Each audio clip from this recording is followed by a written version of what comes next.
High guys, welcome to Ramabhai YouTube channel.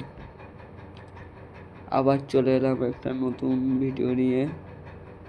একটা নতুন ধরনের গাড়ি বানানো হচ্ছে আমাদের দোকানে।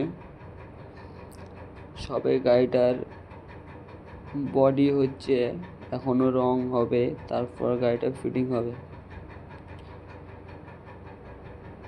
আপনাদের এমন এমন গাড়ির ভিডিও দেখার জন্যে রামাভাই ইউটিউব চ্যানেল সাবস্ক্রাইব করে রাখুন, আর ফেসবুক থেকে দেখলে ফেসবুকটা ফলো করে রাখুন। আর ভিডিওটা বেশি বেশি করে শেয়ার করবেন, লাইক করবেন, কমেন্ট করবেন। আর আমি রামাভাই, আমাকে সাপোর্ট করবেন। আর এই রকম ভিডিও আমার চ্যানেলে সকল সময় পেয়ে যাবেন, নতুন নতুন গাড়ির ভিডিও। তোমাদের রামাভাই।